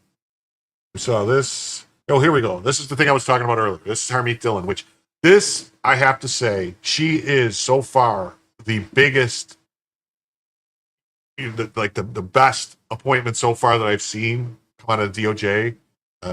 She's great. If you don't know who Harmeet is, she used to be partners with Ron Coleman, who's actually friends with Joe Neerman, Good Logic. They know each other. I don't know if they're friends, whatever. But yeah, see, the Second Amendment is not a second-class right. See you in court, Illinois. And this is the thing. She wrote this and said, 3 years ago, let me blow this up. Can I blow it up? No, I can't blow it up. Let me see if I can blow it up like this. Okay. There we go. 3 years ago, the Supreme Court issued a landmark decision meant to break the habit developed by some states of treating the Second Amendment as a second-class right, subject to an entirely different body of rules than other constitutional rights. New York State Rifle and Pistol Association versus Bruin. Citation omitted. Regrettably, not every state got the message. Just a few months after Bruin, Illinois outlawed some of the most commonly used rifles and magazines in America via a so-called assault weapons ban. In doing so, Illinois violated the Supreme Court's clear directive that states cannot prohibit arms that are in common use by law-abiding citizens for lawful purposes. District of Columbia v. Heller. In an earlier appeal reviewing a preliminary injunction against the Protect Illinois Communities Act, the court held that the act was likely constitutional and reversed. But this court made it crystal clear that the opinion was just a preliminary look at the subject. Now, after final judgment, there are three very good reasons why this court should reverse course and affirm the district court's injunction. First, as explained below, key aspects of the Bevis analysis are wrong, even judged against Supreme Court's Second Amendment case law that existed at the time.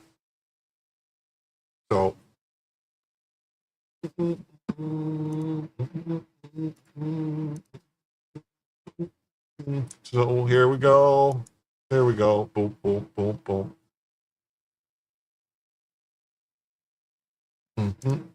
And here we go. This is from Chad Moselle. He's the one of the Department of Justice. I think he's like a chief of staff, Department of Justice. Yeah. So it says the AR-15 is the most popular civilian rifle in America and is used by tens of millions of law-abiding Americans for lawful reasons. Total bans on AR-15s are a flagrant violation of the Second Amendment. Today, the Justice Department filed an amicus brief telling the Seventh Circuit that Illinois' law banning AR-15s is unconstitutional under the Second Amendment. Read our brief below. Some states and federal courts have a bad habit of treating the Second Amendment as a second-class right, especially in AR-15 cases, but to quote Justice Thomas, the overwhelming majority of citizens who own and use AR rifles do so for lawful purposes, including self-defense and target shooting. Under our precedents, that is all that is needed for citizens to have the right under the Second Amendment to keep such weapons. It is difficult to see how a court can conclude that the most widely owned semi-automatic rifles are not arms protected by the Second Amendment. Categorical bans of firearms that millions of Americans commonly own for lawful purposes violates the Second Amendment. And then Mark W. Smith of Four Boxes Diner, who's a guy that I watch to get my news because he's pretty good when it comes. He's a lawyer, Supreme Court lawyer who handles Second Amendment stuff. Very good on Second Amendment. So he's very happy with this. And then the Firearm Policy Coalition's basically like, thank you, hello. ID Crisis says, Second Amendment is my carry permit. Yeah, there we go. So there's that. All right. Let me go back to all bookmarks. No. Oh,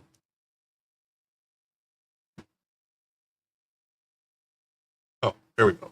So here's the real story about the DHS press conference where Alex Padilla barged in. Members of Padilla's staff filmed the response and gave the footage to the press outside the federal building. So Padilla's staff was there with their cell phones filming when Padilla showed up and did this. It was all staged. Here's a member of the press that was there. Westwood now in Los Angeles after this news conference. And I got to tell you, it was a bit of a surprise to everyone in there. You see this individual emerging from the press corps, taking steps toward the DHS secretary while she's giving her opening remarks and interrupting her. And I think it took a while for it to register to me that this was actually Senator Alex Padilla. He did not identify himself initially while he was being dragged. Oh, see, he didn't identify himself initially, so they keep saying he identified himself. He identified himself after he was getting dragged out. It's a little too late. They could just stop what they're doing.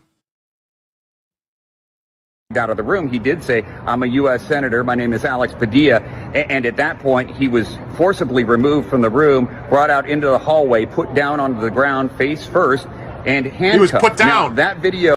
He just said he was put down. They didn't put him down.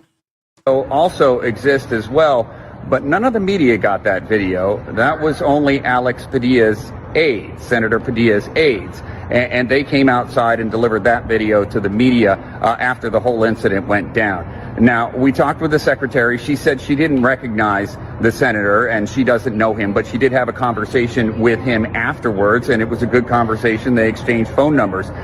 Padilla said that he had a lot of questions for DHS and he wasn't getting answers. He was in the building for a different reason, and he decided that this would be a good time to come down and ask his question. Why he chose that exact moment to ask the question is unclear, because he would not answer any questions outside of the federal building. I'm outside the federal building in Westwood now. Oh, wow. He didn't answer any questions.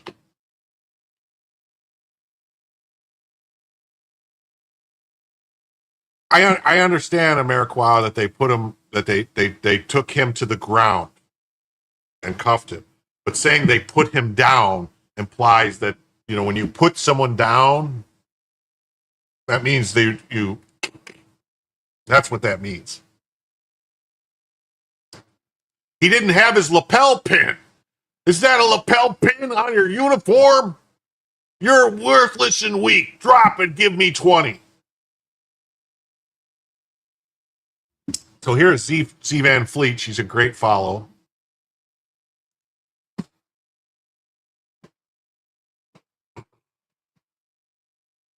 Yeah, old Yeller style. That's the way it sounded to me when they said they put him down. I was like, they didn't put him down. So Z Van Fleet. No, U.S. senators are not above the law. No one is above the law, remember? No, he should be charged the same way that you would be charged or I would be charged if we did that. And then started pushing on the agents and doing stuff and turning around. So, like I said, he should be charged and indicted just like that congresswoman was at the ICE facility. My opinion. Let the chips fall where they may. She said this is a Craigslist ad saying demonstrators needed. Looking for demonstrators to get involved in downtown Seattle this Sunday, the 14th. Looking for proactive style wear. I thought the 14th was Saturday. Today, it's the 14th right now. Saturday's the 14th. Anyway, Looking for provocative style wear to help make a point. Food and drink will be provided. $500 base pay for being there between the hours of noon and 4. 500 bullets for video evidence of First Amendment suppression from government officials. If this is real, this is messed up. Oh, Justin. Oh, here we go. Here's a good story here. Justin, Florida authorities arrested an illegal Haitian national for casting fraudulent ballots in the election. But wait, I thought voter fraud was fake. Democrats, what happened? This morning, HSI Miami, along with our state and federal partners, FDLE, DSS, and USCIS, arrested a permanent resident who is a Haitian national and a convicted aggravated felon. Wait, why is, if it's a convicted aggravated felon, shouldn't that person have been getting deported anyway for that reason? And I mean, whatever about the voting, but still, it's like, why are they here? Anyone? See, that's the thing too. Is like all these raids that they're doing. These are all people that are criminals that they're going after. Cartel people and other criminals. They're not. They didn't target no Home Depot. They didn't target no farms. They're targeting people they know. Now, if there's some criminal, violent person that's working at a farm or somewhere, they're going to go there to get them. But they're not going to get the guys picking the. No, they're not going to getting all the workers unless the workers are a convicted criminal. Now, if you're a convicted criminal and you're working in a field, sorry, you got to go. He was arrested for unlawful voting and casting a false ballot. He will be booked into the federal detention center to face prosecution.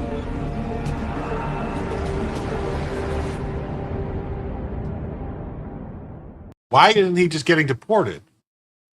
If he's a Haitian national and he's a convicted criminal, violent criminal, and he did all this stuff, shouldn't he just be going bye-bye, bye-bye, bye-bye, bye-bye, bye-bye?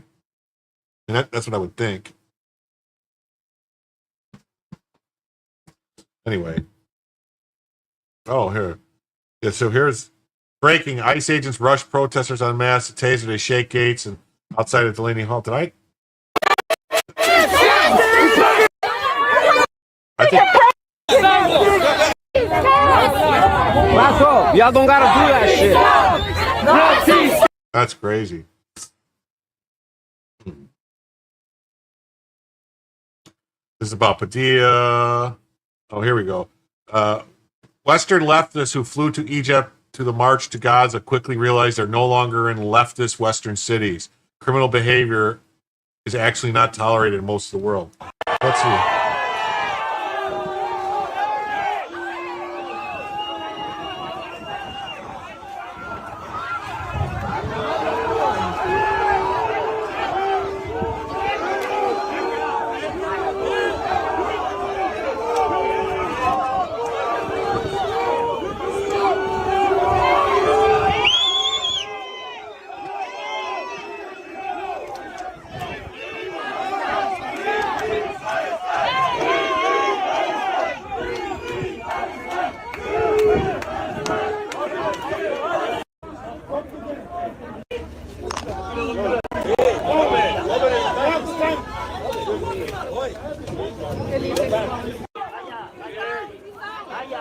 Once we get up.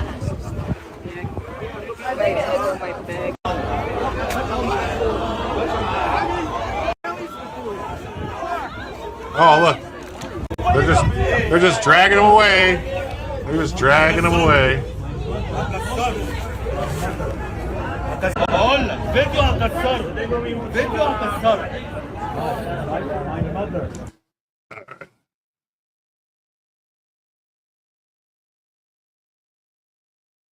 Yeah, see, this guy says, I need all the haters to explain how Trump's parade designed to satisfy his weak, fragile ego was already in the works before Election Day. It was the planning for the June 14, 2025 military parade in Washington commemorates the Army began before November 2024 presidential election. Army officials and Pentagon sources indicate preparations for the Army's anniversary celebration, including a festival and related events, started at least 2 years prior. 2 years before. So, anyway. Oh, well, everyone, I want to thank everyone for coming.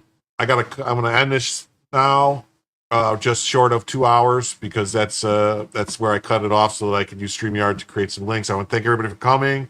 Thank everybody for enjoying the show. I hope you have a nice night. I'll see you all tomorrow night. Take care. Thanks for coming, and let Jim tell you the news.